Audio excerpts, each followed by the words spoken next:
I should have turned back when I saw the boot print.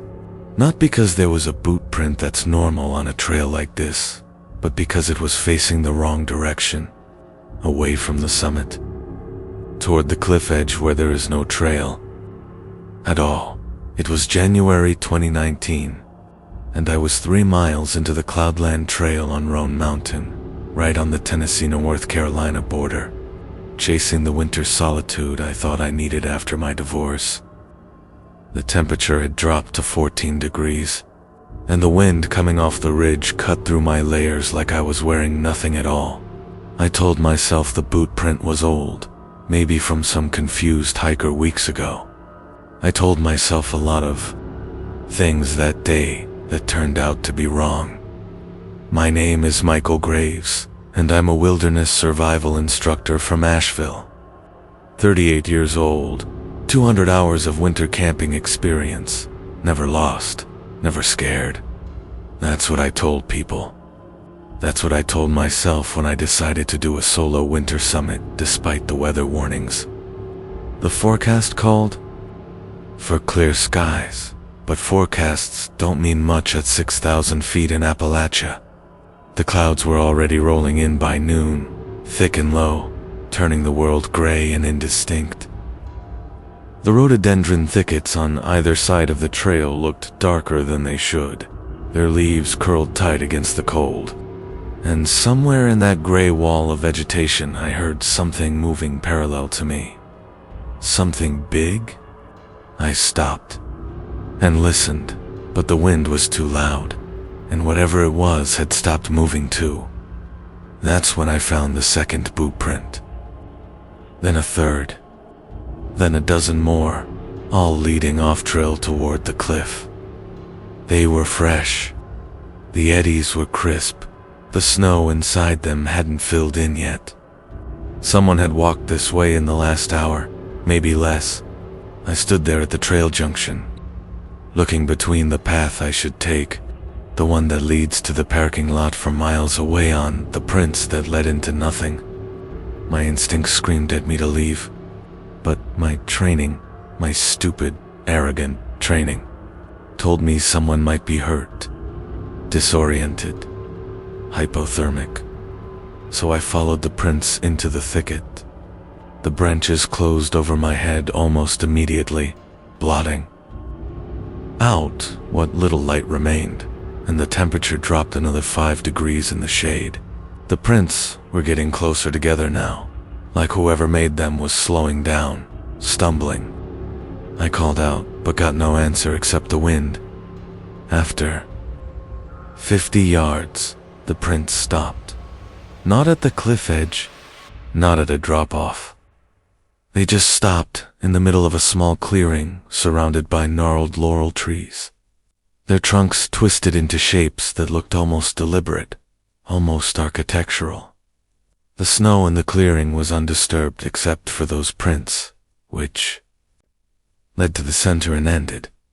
No scuff marks, no sign of a fall or a struggle. It was as if the person had simply lifted off the ground and vanished into the air. I stood there, trying to make sense of it, my breath clouding in front of my face, and that's when I noticed how quiet it had become. The wind had stopped, completely. In 38 years of living near these mountains, I had never experienced absolute stillness like that. No birds, no wind, no sound at all except my own breathing, which suddenly seemed too loud, too intrusive in that silence. Stay with me here. Keep listening, and if you're enjoying these stories, hit that subscribe button. Because what happened next in those mountains made me realize that some places in Appalachia don't follow the rules we think we know.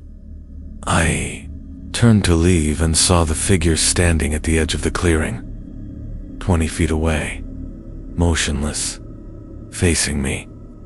It was shaped like a pursuit arms, 2 legs, a head, but something about the proportions was wrong. The limbs were too long, the joints bent at angles that didn't quite match human anatomy. It wore dark clothing, or maybe its skin was dark, I couldn't tell in the failing light, but I could see its eyes, or the places where eyes should have been. Two black hollows that seemed to absorb light rather than reflect it. I didn't move, didn't breathe. Every cell in my body was telling me to run, but some deeper instinct, some ancient pre-animal knowledge, told me that running would trigger something I didn't want to trigger. So I stood there, and it stood there, and between us, the snow began to fall again, even though there were no clouds overhead. Just that flat gray sky pressing down like a lid. The figure took one step forward. Its foot made no sound in the snow. No crunch, no displacement, nothing. It was there, and then it was closer, and I hadn't seen it move in between. Another step, closer. I could see now that its hands were too long. The fingers extending down past where its knees should be, and they were moving slightly, twitching like spider legs tasting the air. I broke then, turned and ran, crashed through. The laurel thicket, branches tearing at my face and jacket, my backpack catching on every other trunk. I didn't look back, couldn't look back. I just ran until my lungs burned and my legs gave out and I collapsed on the Maine Trail, heaving, crying, not caring who saw. When the park rangers found me an hour later, half frozen and incoherent, they said I was lucky. Hypothermia causes hallucinations, they said. Stress and isolation and cold can make you see things that aren't there. They took me down the mountain and gave me hot coffee and told me to come back in the spring when the weather was better. I nodded and agreed and never told them about the photo on my camera. The one I took when I first entered that clearing, before I saw the figure. In the background, just barely visible among the twisted laurels, there's a shape, tall and dark and wrong. And in the bottom corner of the frame, partially out of focus, there's something that might be a hand with fingers that extend. Down, down, down into the snow. I never went back to Roan Mountain. 3 weeks later, another hiker went missing on the same trail. They found his backpack at the exact clearing where I'd stood. His boots were inside it, laces still tied. His camera had one photo on it, a shot of the trail ahead, empty except for a set of boot prints leading off into the laurel. Boot prints? Facing the wrong direction. Away from the trail. Toward something the rest of us are lucky will never understand. They never found his body. The rental listing called it rustic and secluded, which I thought meant charming and private. What it actually meant was that the cabin on Drowning Creek had been abandoned for parts of 3 decades, and the owner was desperate enough to rent it out during the coldest February on record in southwestern Virginia. I should have known something was wrong when the owner, a man named Dutch who met me at the gas station in Grundy, handed me the key and said, "Don't go into the basement." Not, "There's no electricity in the basement or the basement floods. Just don't go into the basement, flat and final." Like he was warning me away from something that had teeth. My name is Sarah Chun, and I'm a freelance writer from Richmond. 29 years old, desperate for a quiet place to finish my novel, and too broke to afford anything better than $300 a week for a cabin that smelled like mildew and old smoke. The cabin sat at the end of a gravel road that turned to mud, then to frozen ruts, then to nothing at all. Drowning Creek ran behind it, swollen with snowmelt and fast-moving, loud enough that I could hear it through the walls at night. The nearest neighbor was 4 miles away. Cell service was non-existent. The cabin had a landline that crackled with static whenever I picked it up, and a wood stove that barely kept the place above 50 degrees. It was perfect. Exactly the kind of miserable isolation I thought would force me to write. The first 3 days were productive. I wrote 8,000 words, drank too much instant coffee, and only thought about the basement door twice. It was in the kitchen, behind the refrigerator, a narrow door with a padlock on the outside. Dutch had given me a key for the front door and a key for the shed, but not one for the padlock. Which was fine. I didn't need to go down there. Except on the fourth night, I heard something. A sound like someone dragging something heavy across a concrete floor. Slow, rhythmic, scraping. It came from below me, from the basement, and it went on for exactly 7 minutes before stopping. I sat at my laptop, frozen, waiting for it to start again. It didn't. I told myself it was pipes. Old buildings make noise. The creek was right there. Maybe water was getting under the foundation. Maybe I was being ridiculous. The next morning I called Dutch on the landline. It took 6 tries to get through the static, and when he finally answered, his voice sounded far away and strange. "I told you not to worry about the basement," he said, before I could even explain what I'd heard. "Just stay upstairs. Keep the stove going. Don't let the fire go out." Then he hung up. I stood there holding the dead phone, feeling the cold seep up through the floorboards, and I noticed for the first time that the kitchen floor sagged slightly toward the basement door. Like something heavy had been dragging across it over and over, year after year, wearing a groove into the wood. That night I heard it again. Same sound, same duration, 7 minutes. But this time I heard something else underneath it, a voice. Low and rhythmic, like someone chanting or praying. The words were muffled by the floor, but I caught pieces of them. Still here, still waiting. Didn't drown. The temperature in the cabin dropped 10 degrees in as many seconds, and I watched my breath bloom in front of my face. The wood stove was still burning, still crackling, but the heat wasn't reaching me anymore. It was being pulled somewhere else. Down, through the floor. Into the basement where something was speaking in a voice that sounded like wet earth and old wood. Stay with me here. Keep listening, and if you're enjoying these stories, hit that subscribe button. Because what I found in that cabin's history made me understand that some places in Appalachia hold on to their dead, and sometimes the dead hold on right back. I broke the padlock with a hammer from the shed. I don't know why. Every rational part of my brain was screaming at me to leave, to pack my things and drive back to Richmond and never think about this place again. But I'd heard my name in the chanting, clear as anything. Sarah. Still waiting. Didn't drown. Sarah. How did it know my name? Dutch hadn't told me anything about the cabin's history. Hadn't mentioned previous renters, hadn't said anything except don't go into the basement. So I broke the lock and I opened the door and I shined my phone's flashlight down into that darkness and I saw the stairs. 20 of them, descending into black water. The basement was flooded, had been flooded for a long time, judging by the smell. But the water wasn't still. It was moving in a slow circle. Clockwise, like something was swimming laps just below. The surface.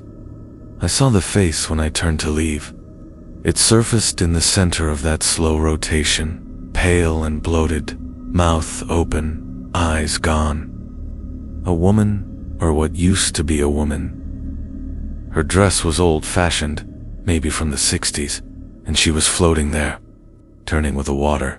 And I realized with a horror so complete it stopped my breath that she wasn't dead. Her chest was rising and falling. Slowly. So slowly. She was breathing water. Breathing and drowning and living and dying all at once. Her mouth shaping those words. Still here, still waiting, didn't drown. Her hand broke the surface, fingers reaching toward the stairs, toward me, and I slammed the door and ran. I made it 3 miles down that mud road before my car got stuck. The tow truck didn't come until morning. I spent that night in my car, doors locked, watching the cabin's windows. Just before dawn, I saw a light moving in the basement, a pale glow beneath the floorboards, traveling in that same slow circle. The cabin burned down 6 weeks later. Electrical fire, they said. When they drained what was left of the basement, they found bones. 7 sets, all women, all drowned. But the medical examiner couldn't explain why their lungs were full of water from Drowning Creek, not the groundwater that had flooded the basement. Dutch vanished before they could question him, and sometimes, late at night, my phone rings and all I hear is water moving in slow circles and a voice that knows my name. The fog came in at exactly 4:17 p.m. on December 28, 2021, and when it lifted 6 hours later, my girlfriend Emma was gone. Not missing, not lost. Gone, like she had been carefully removed from the world and the space she occupied had closed up seamlessly behind her. The Virginia State Police said it was impossible for someone to vanish on a highway overlook with visibility down to 30 feet and me standing 15 feet away. But impossible doesn't mean it didn't happen. My name is Tyler Morrison. I'm 30 years old, and I've spent the last 3 years trying to understand what took Emma from that overlook on Big Walker Mountain. I'm not any closer to understanding it now than I was the moment I realized she wasn't there anymore. We'd been driving back to Bristol from a wedding in Charleston, taking the scenic route through the mountains because Emma loved the views and we weren't in any hurry. Big Walker Mountain is just off I-77, a long ridge that runs northeast-southwest through Blent County, covered in dense forest and dotted with overlooks that advertise themselves as scenic vistas. This particular overlook was empty when we pulled in. Just a gravel lot and a wooden fence and a view that should have stretched for 50 miles but was swallowed completely by the fog that was rolling up from the valley below. It looked like a living thing, that fog, moving with purpose, rising up the mountainside in thick gray columns that twisted around the trees and swallowed the road behind us. Emma got out of the car first. She was wearing my jacket because she'd forgotten hers at the hotel, and she walked to the fence to take a photo of the fog, said it looked like something from a movie. I stayed by the car, checking my phone, annoyed that we'd stopped at all, because the visibility was getting worse by the second and I wanted to get ahead of it.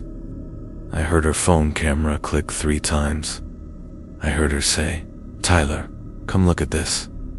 I looked up and she was there, at the fence, her back to me, pointing into the fog.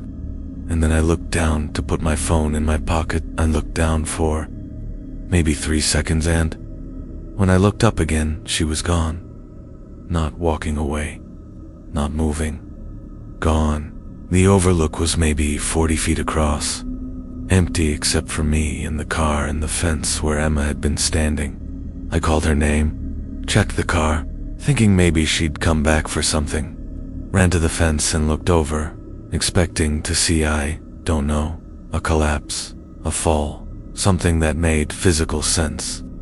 But the drop was gradual, no cliff, just a steep wooded slope disappearing into fog, and there was no way she could have climbed down in 3 seconds without me hearing her. The fog had gotten thicker, was now up over the fence, rolling across the gravel lot toward me. It was cold, colder than it should have been. I could see my breath, could see frost forming on the car's windshield, and I could hear something in the fog. Footsteps. Multiple sets. Moving in a circle around the overlook. I called 911 but had no service. Ran back to the car and tried to drive down the mountain, but the fog was on the road now, so thick I couldn't see past the hood. I sat there laying on the horn, screaming Emma's name, and the footsteps got closer. They were moving in that same circle, tightening, and I could see shapes in the fog now, Tall and thin and wrong, like people stretched vertically until their proportions stopped making sense. They didn't speak, didn't make any sound except those footsteps scraping on gravel, and they were getting closer, and I knew with absolute certainty that if they reached me I would disappear too, would be carefully removed from the world, just like Emma Dutt's Stay With Me here. Keep listening, and if you're enjoying these stories, hit that subscribe button, because what the Virginia State Police found at that overlook is something they still won't talk about. And what I learned about Big Walker Mountain made me realize that some fog doesn't just obscure. It takes the fog lifted at 10:43 p.m. I know because that's when my phone service came back and it started, receiving all the missed calls and messages from Emma's family asking where we were. The overlook was empty except for me in the car and a park ranger who'd been trying to reach me for hours. They searched the mountain for 5 days, brought in dogs, helicopters, thermal imaging, found nothing. No trace, no clothes, no phone, no body. Emma's phone was still at the overlook though, lying on the gravel where she'd been standing. It had one photo on it that wasn't there before, a selfie of Emma taken at 4:17 p.m., and behind her in the photo you can see the fog rising up from the valley. And in the fog there are faces, dozens of them, pale and stretched and staring at the camera. I didn't take that photo. Emma didn't take that photo, but someone did. The state police investigated it as a missing persons case for 6 months, then quietly closed the file. No evidence of foul play, they said. No signs of struggle, no witnesses, no leads. They suggested Emma had walked away from me, started a new life somewhere. People do that sometimes. I showed them the photo. They said it was fog pareidolia. The human brain seeing faces in random patterns happens all the time. But I found something they didn't.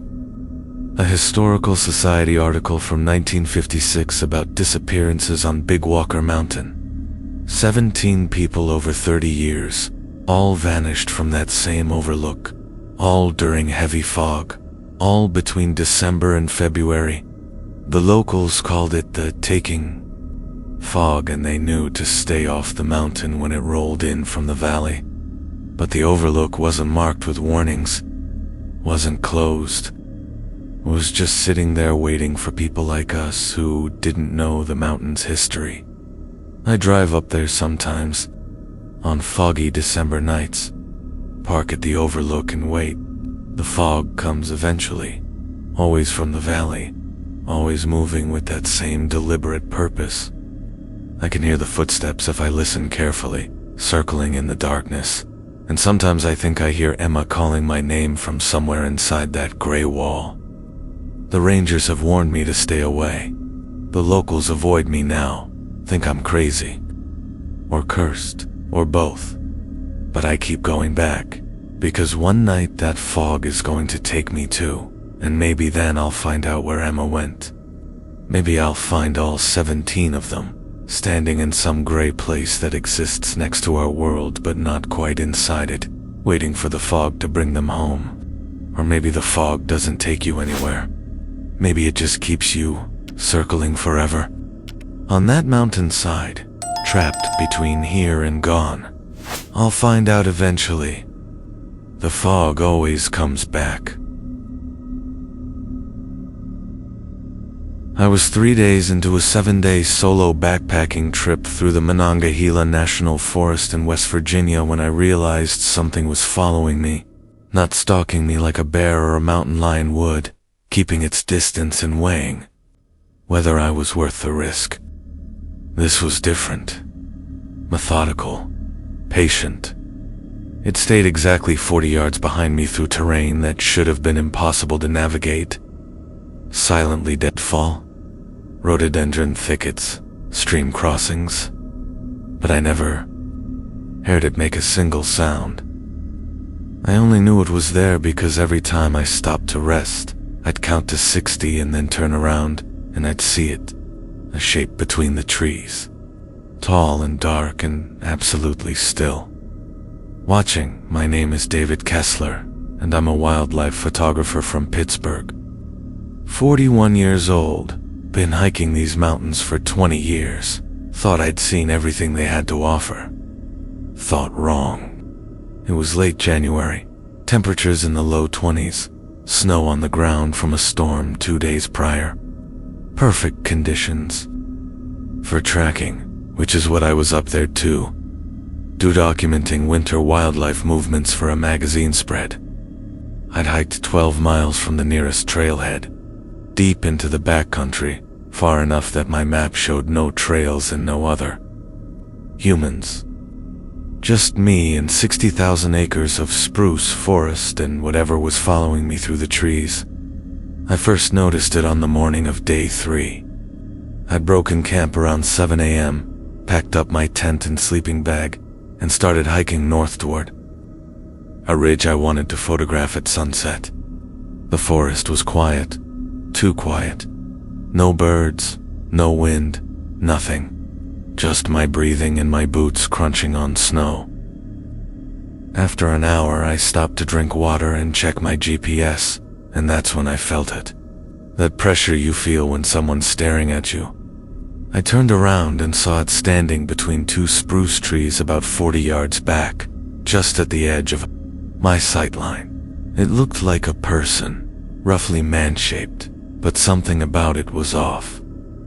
The proportions weren't quite right, like it had been built by someone who'd only heard a description of what humans look like but had never actually seen one. I stared at it for maybe 10 seconds, my hand halfway to the bear spray on my hip, and it didn't move, didn't breathe, didn't blink. Then I blinked, and when my eyes opened, it was gone, not hidden behind a tree, not backed away into the forest, just gone, like it had never been there at all. I stood there for another 5 minutes, scanning the trees, listening, waiting. Nothing, I told myself. It was a hunter. Someone else camping in the backcountry, wearing dark clothes, startled by my presence. But there were no other footprints in the snow except mine. No tracks at all. And when I started hiking again, I could feel it behind me. Following by midday, I'd seen it 3 more times. Always at 40 yards. Always motionless. Always between trees, never in the open. I tried to photograph it on the 4th sighting, but when I raised my camera, it stepped sideways behind a trunk and didn't reappear. That's when I started getting scared. Really scared. Because nothing natural moves like that. Bears make noise. Deer startle and run. Mountain lions keep their distance. But this thing was playing with me, showing itself just enough to let me know it was there, staying close enough to be a threat, but far enough that I couldn't see it clearly. And it was smart. It knew I was watching for it now. Knew I was scared. Stay with me here. Keep listening. And if you're enjoying these stories, hit that subscribe button. Because what happened when the sun went down in that spruce forest taught me that there are things in these mountains older and stranger than any wildlife I'd studied. And some of them don't appreciate being photographed. I made camp early that afternoon, pitched my tent in a small clearing surrounded by dense spruce, built a fire, even though it wasn't that cold yet. I needed the light, needed to see what was coming. The thing appeared at the edge of my firelight at dusk, standing just beyond the tree line, and for the first time I got a clear look at it. It was tall, maybe 7 feet, with limbs that bent at too many joints, and a head that sat wrong on its shoulders, tilted at an angle that would have broken a human neck. Its skin, if that's what it was dark and rough, like tree bark, and its eyes caught the firelight and reflected it back at me in a color I'd never seen before. Not red like a deer's, not green like a cat's. Something between purple and black, deep and wrong and old. It stood there for an hour, watching me across the fire, and I sat with my back against a tree, bear spray in one hand, knife in the other. Too terrified to move. Then it opened its mouth, not to speak, not to threaten. It opened its mouth and made a sound that wasn't a sound, a vibration that I felt in my chest rather than heard with my ears, and every flame in my fire turned blue and went out. Instant darkness, instant cold. I fumbled for my headlamp, clicked. It hung and swept the beam across the clearing. Empty. The thing was gone, but I could hear it now, circling my tent, its footsteps crackling in the snow, and I knew with absolute certainty that if I left the tent I would die. So I sat there in the dark, listening to it circle all night long.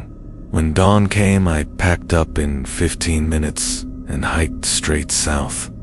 Didn't stop, didn't rest, just moved as fast as I could through the forest until I hit the trailhead 7. Hours later, I never saw it again, but 2 weeks later, when I was going through my photos, I found images I hadn't taken. 15 shots, all from my camera, all time-stamped.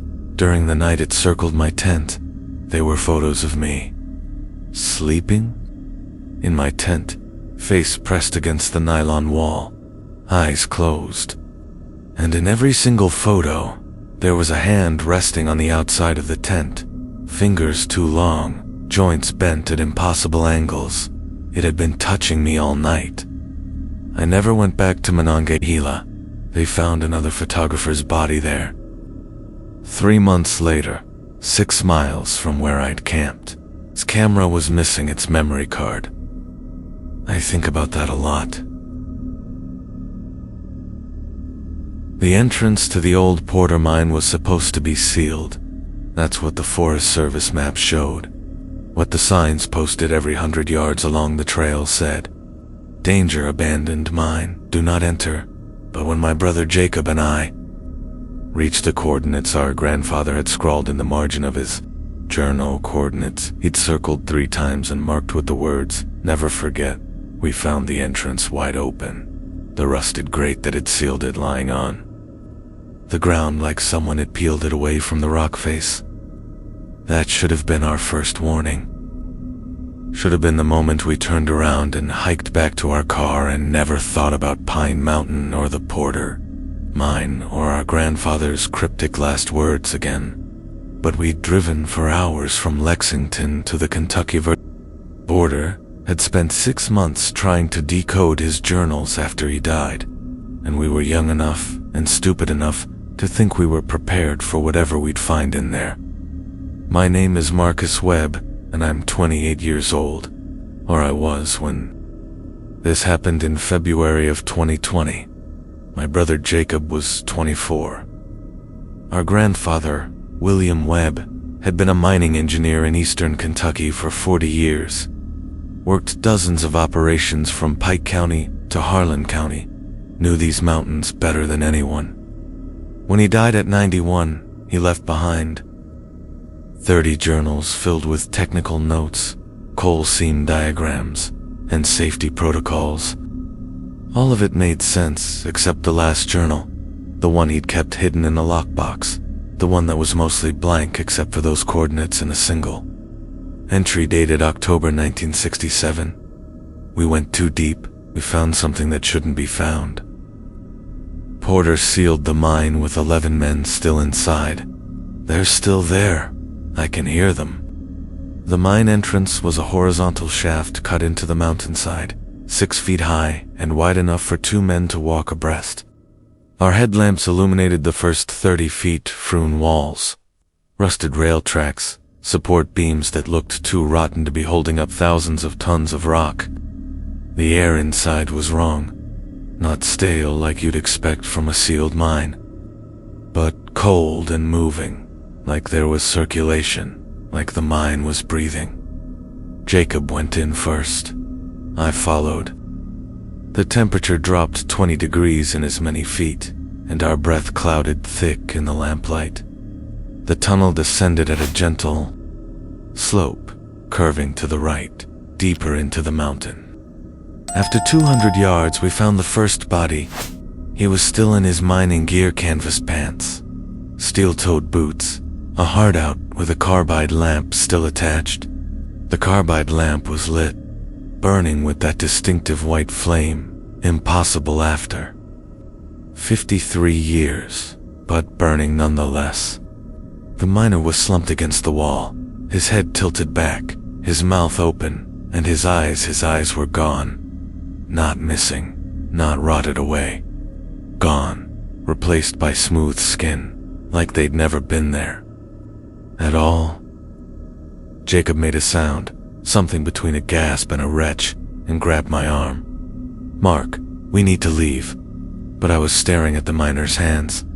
They were moving, slowly, the fingers curling and uncurling like he was trying to grasp something. That wasn't there. We found 5 more in the next 100 yards, all in the same condition. Carbide lamps burning, eyes replaced with skin, hands moving slowly in the dark. They were arranged along the tunnel wall at regular intervals, like sentries, like they'd been positioned deliberately. Jacob was crying by the 4th one, saying we had to get help, had to call someone, but there was no service this deep in the mountain and we both knew it. I should have listened to him, should have turned back, but I could hear something deeper. In the mine, a rhythmic sound like machinery, like digging, and I knew we were close to whatever our grandfather had found in October 1967. Stay with me here. Keep listening. And if you're enjoying these stories, hit that subscribe button. Because what we found at the bottom of the Porter mine wasn't just a historical tragedy, it was something that should have stayed buried. And once you know it's down there, it knows you too. The main shaft ended at a vertical drop, a rough-cut pit that descended into darkness beyond the reach of our headlamps. The sound was coming from below, not machinery. Voices, 11 of them, chanting in unison, saying the same phrase over and over. Too deep, too deep. We went too deep. Jacob was backing away, shaking his head, saying no, no, no. But I leaned over the edge and shined my light down and saw them. The 11 men who'd been sealed in. They were at the bottom of the pit, maybe 60 feet down, standing in a circle around something I couldn't see. Something dark that seemed to absorb the light from my headlamp. And they were digging. Their hands were bleeding, nails torn off, fingers worn to bone, but they were still digging, tearing at the rock with their bare hands. And as I watched, one of them looked up at me. He had no eyes either, just smooth skin. But he was looking at me anyway, seeing me somehow, and his mouth opened wider than any human mouth should open, and he screamed. Not a sound, a feeling. Pure terror transmitted directly into my brain, and I stumbled backward. And Jacob caught me and we ran. Ran back through that tunnel, past the burning lamps, and the moving hands, and the cold breathing air. Ran until we hit daylight, and kept running until we reached our car. We reported it to the Forest Service. They investigated and found the entrance sealed again, the grate welded back in place. No sign it had ever been opened. They said we'd hallucinated, maybe carbon monoxide exposure.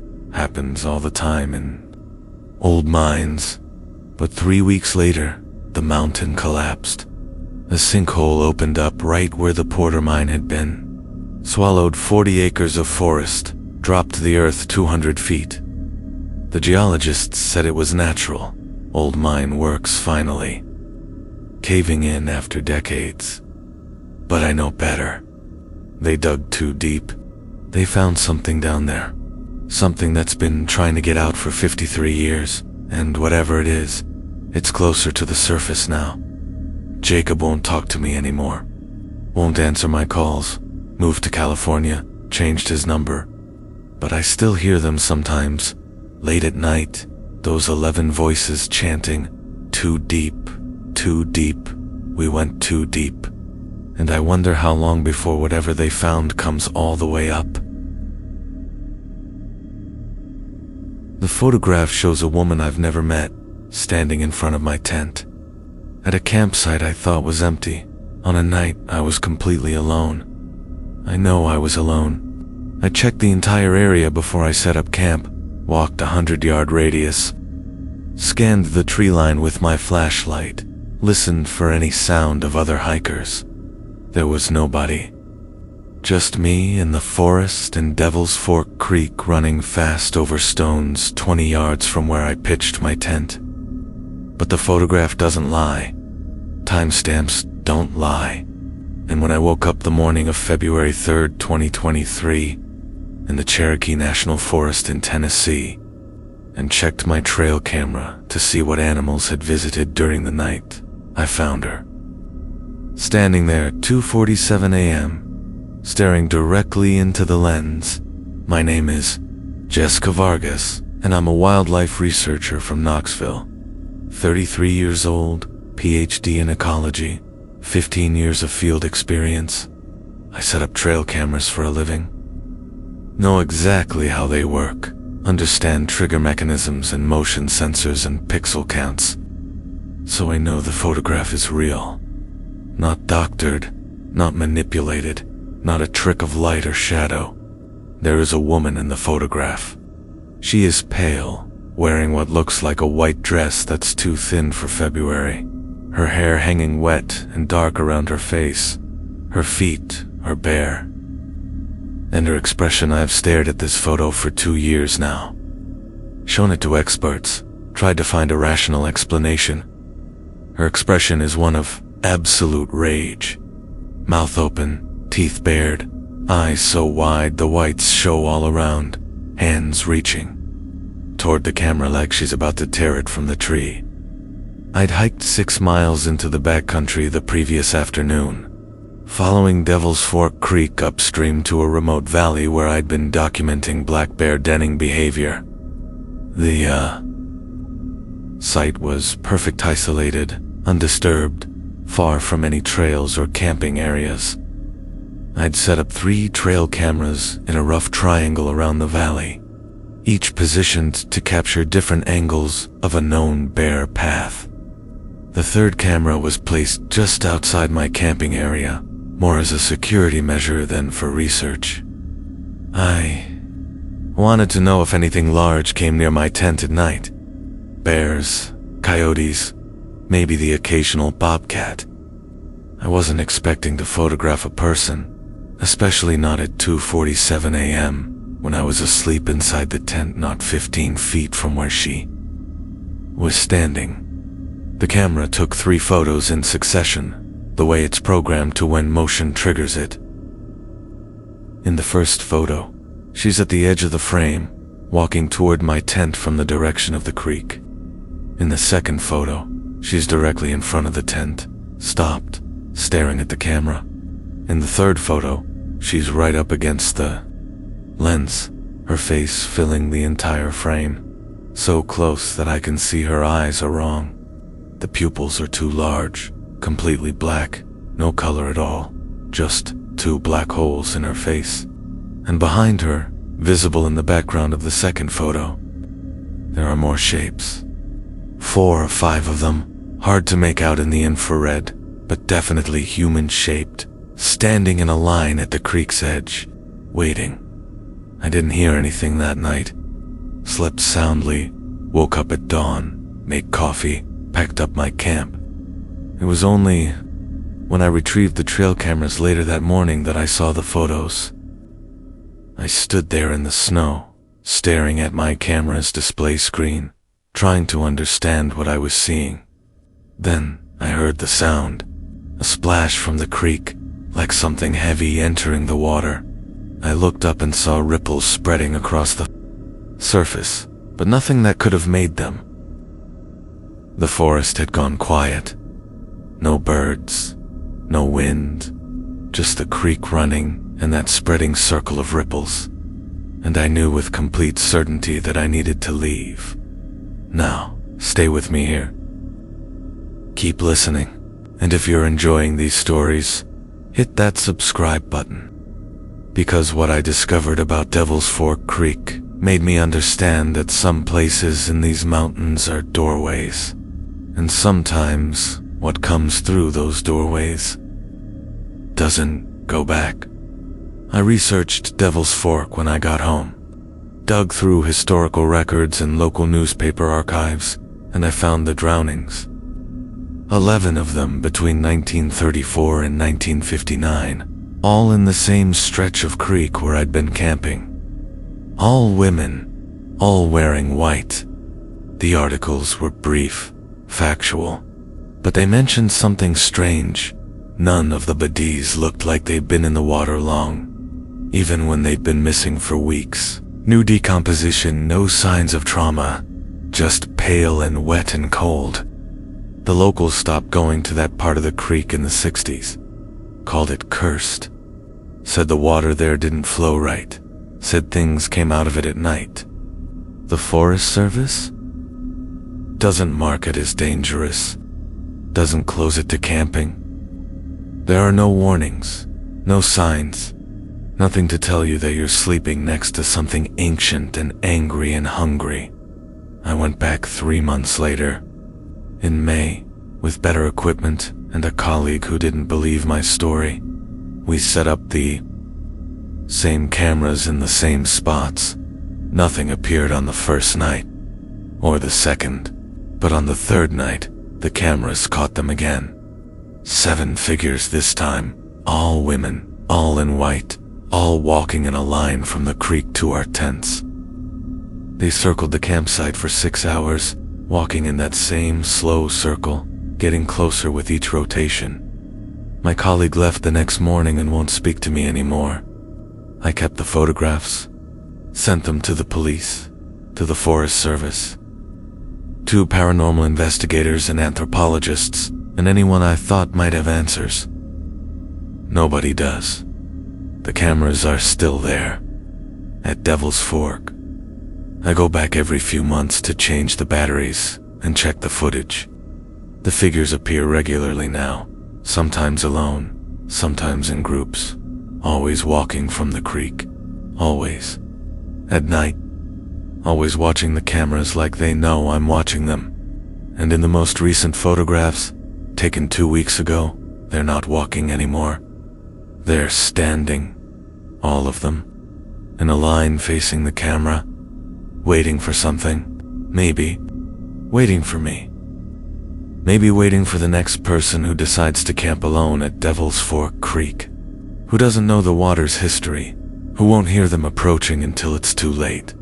I don't go there anymore, but I still check the cameras remotely, and every time I do, they're closer.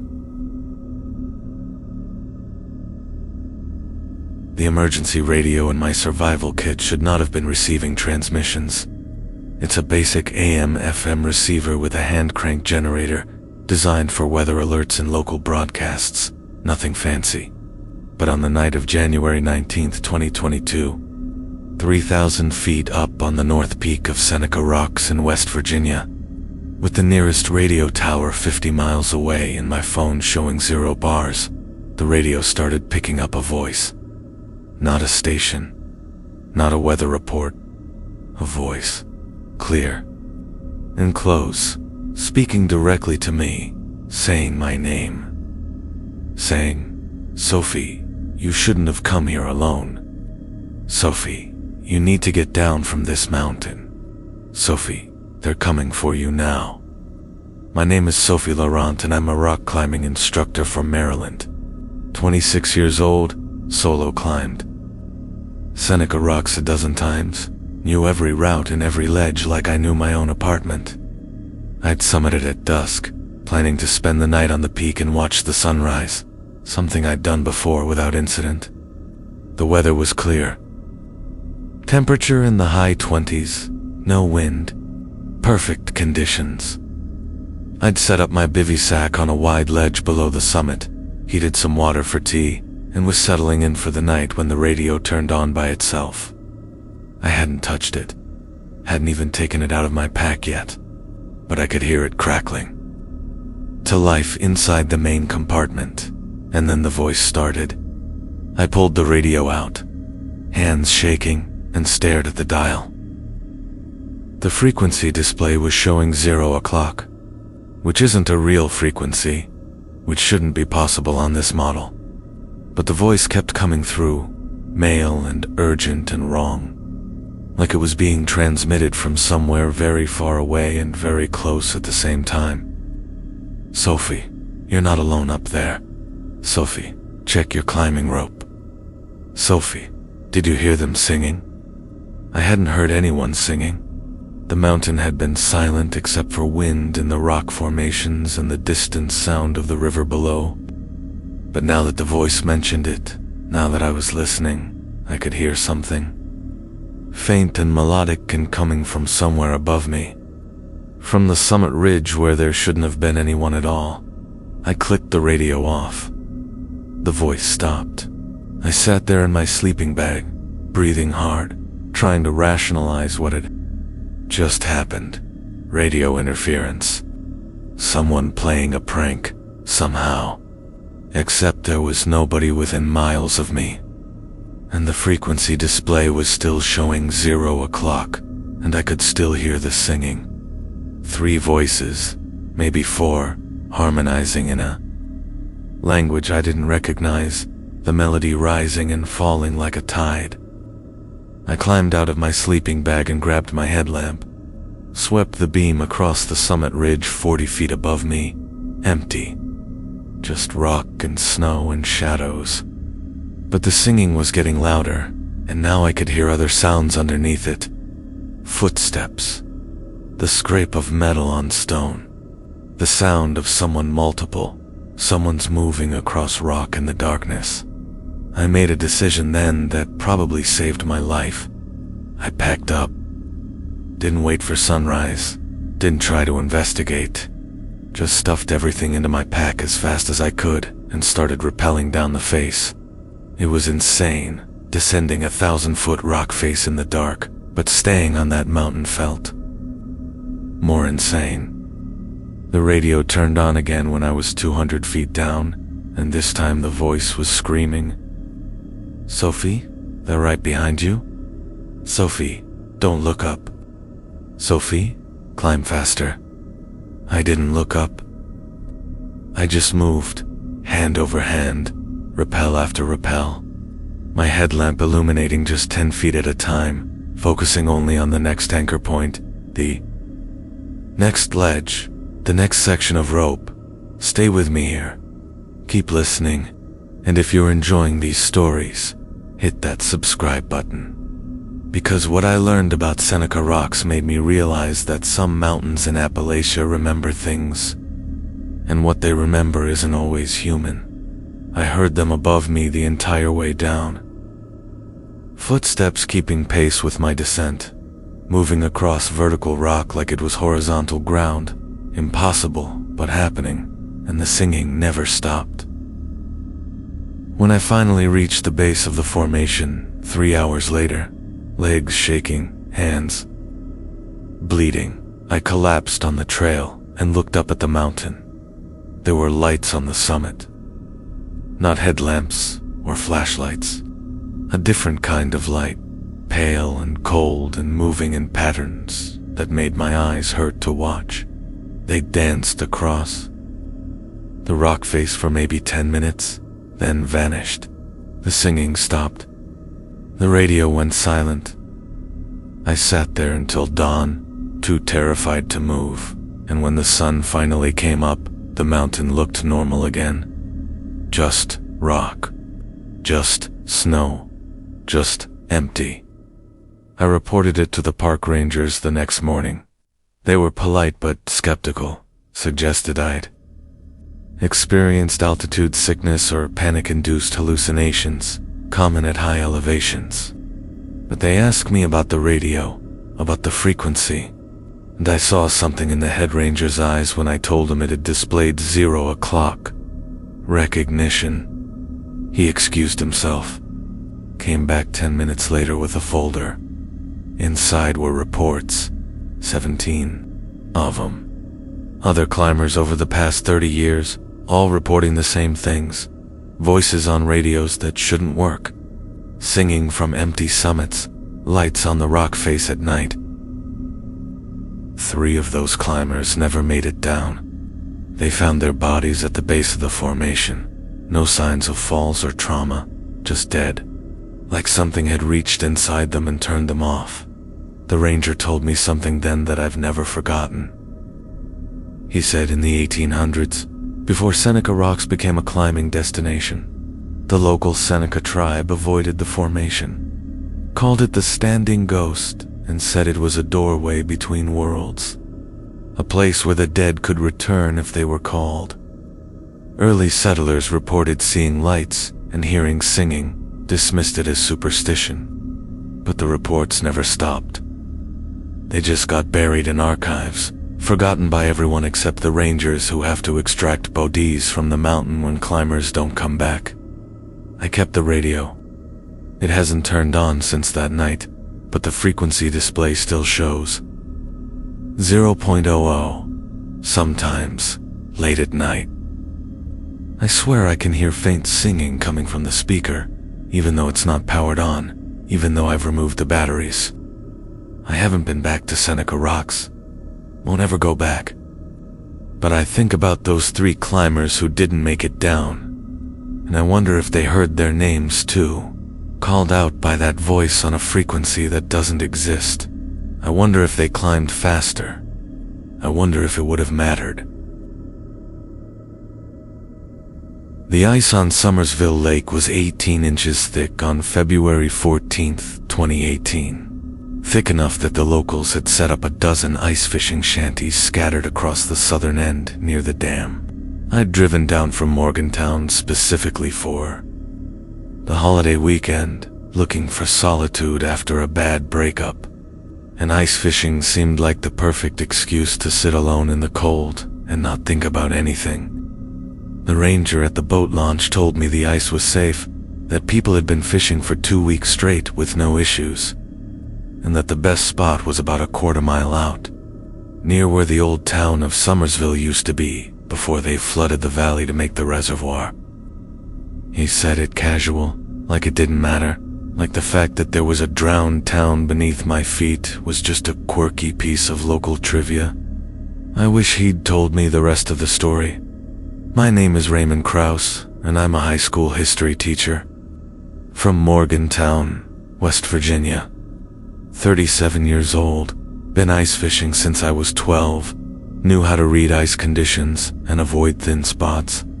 I set up my shanty at noon, drilled my hole through 18 inches of solid ice, and dropped my line into water that was so clear I could see down maybe 20 feet before it faded into darkness. The lake is deep at that spot, nearly 300 feet, and beneath me was the ghost of a town that had been condemned and evacuated in 1965 before the Army Corps of Engineers closed the dam and let the Gauley River swallow everything. Houses, churches, schools, cemeteries, all of it drowned and forgotten. Except it wasn't forgotten. Not by everyone. I caught 3 smallmouth bays in the first hour, which was unusually good luck, and I was feeling better about life when I noticed. The other shanties had left. All of them. I checked my watch only, 3 p.m. Still 2 hours of daylight left. But the ice around me was empty except for my shelter and the dozen holes where the other fishermen had been. I stepped outside to look around and saw them. Small, dark shapes moving across the ice toward the shore, and I realized they were moving fast, running, almost. That's when I felt it. A vibration through the ice, subtle but rhythmic, like something.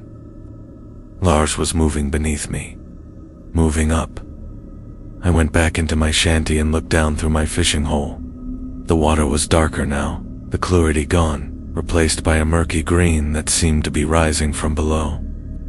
And there were shapes in it, Large rectangular shadows that I realized with a jolt were buildings. The old town was visible now, closer than it should have been. Like the water level had dropped, or the lake bed had risen, and I could see roofs. And steeples and the skeletal frames of houses all still standing down there in perfect formation, still arranged along streets that still had names even though nobody lived there anymore. The vibration got stronger. The ice beneath me groaned, and one of the buildings, a church, I think, with a tall steeple, was directly below me now, maybe 50 feet down, and getting closer. I grabbed my gear and started to leave, but the door to my shanty wouldn't open. The ice had shifted, jamming it in the frame, and I could hear cracking sounds outside, spiderweb fractures spreading across the surface. I kicked the door twice before it gave way, and I stumbled out onto the ice just as my shanty tilted and began to sink. Not through broken ice. Through ice that was opening up, splitting apart in a perfect circle around my fishing hole, the edges curling downward like the lake was trying to pull everything back into itself. I ran, didn't grab my gear, didn't look back, just sprinted. Across the ice towards shore, and behind me I heard the sound of my shanty being pulled under, the grinding crunch of ice and metal, and then silence. Stay with me here. Keep listening. And if you're enjoying these stories, hit that subscribe button. Because what happened next at Summersville Lake made me understand that some places don't stay buried. And sometimes what we drown comes back looking for what it lost. I made it maybe 200 yards before I saw the man. He was standing on the ice between me and the shore, facing me, wearing clothes that were wrong, old-fashioned, a suit and tie, both dripping wet, his skin gray and bloated like he'd been underwater for a long time. He raised one hand, pointing back toward where my shanty had been, and he opened his mouth, and water poured out. Not a trickle, a torrent, gallons of it, streaming from his mouth like a broken pipe, and with the water came a voice, gurgling and thick. "You're fishing in our homes. You're drilling through our roofs. We want you to stop." I tried to run around him, but he moved, not walked, moved. Like he'd teleported, and he was in front of me again. Water still pouring from his mouth, and now I could see there were more of them. Dozens of gray figures standing in a line between me and the shore, all dripping, all pointing back toward the drowned town. The ice beneath me groaned again, and I looked down and saw it through the surface. The church steeple. It was right there, maybe 3 feet below the ice, pushing up, and I could see the bell in the tower, and it was ringing. Silent, but ringing, swinging back and forth in water that was churning now, full of debris and movement and more shapes rising from below. The ice cracked. Not under me, but behind me, a sound like a gunshot, and I turned and saw my fishing hole expanding, the circle getting wider, and something was coming up through it. Something large and dark with windows and a door, and I realized it was a house, a complete house, rising from the lake bed, breaking through the ice, water streaming from its roof and walls. The front door swung open, and I could see inside furniture still in place. Pictures on the walls. Everything preserved exactly as it had been in 1965, when the owners had walked out for the last time, except the owners were still there, standing in the doorway, watching me with eyes that were white and empty. I don't remember running after that. I woke up on the shore with 3 rangers standing over me, asking if I was okay, telling me I'd been found unconscious on the ice 100 yards from shore. They said there was no shanty, no fishing gear, no evidence I'd been out there at all. Said the ice where I'd supposedly been fishing was untouched, solid, no holes drilled. But my clothes were wet, soaked through, and when I checked my phone, There were 17 missed calls from numbers with a 304 area code, local West Virginia numbers, but when I tried to call them back, a recorded message said the numbers had been disconnected. Disconnected in 1965. The Rangers made me see a doctor. Hypothermia, they said. Disorientation. I'd probably fallen through thin ice. Hallucinated the whole thing. Managed to climb out and wander to safety. But I researched Somersville Lake when I got home, found newspaper articles from before the flood, and I learned something the Rangers didn't tell me. 23 people refused to leave when the evacuation order came. They barricaded themselves in their homes, said they'd been born in Somersville, and they'd die in Somersville, and they meant it. When the Army Corps closed the dam, those 23 people were still in their houses. The government claimed they'd been forcibly removed, relocated to neighboring towns, but there were no records, no names, no documentation of where they'd been taken. I think they're still there, in their houses, in their church, walking their streets at the bottom of Somersville Lake, and I think when people drill through the ice, when we drop lines into their bedrooms and kitchens and living rooms, they notice, they remember. And sometimes, on cold February days, when the ice is thick and the fishing is good, they come up to remind us that we took something from them, something they want back. The lake was drained partially in 2019 for dam maintenance, and when the water level dropped, they found my shanty. It was sitting on the roof of a church, 300 feet below the normal water line.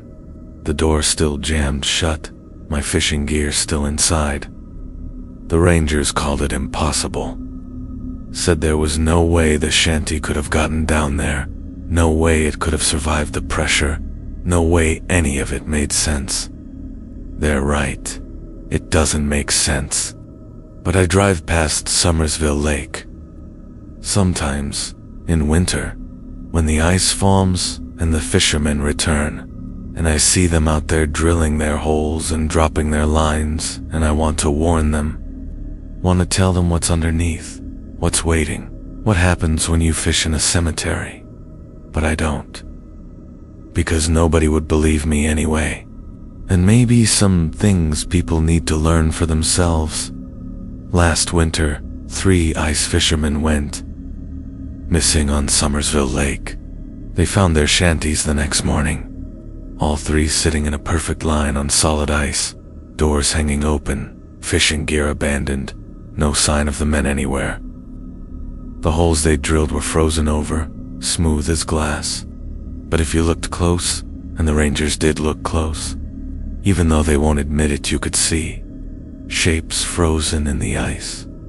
Faces, hands, pressed up against the underside like they were trying to push through. The Rangers closed the lake to ice fishing for the rest of the season. Said it was for safety reasons. Said the ice conditions were unpredictable. But I know the real reason. I know what's down there. And I know it's getting tired of being disturbed. Maybe this year, when the lake freezes over, they'll finally come all the way up.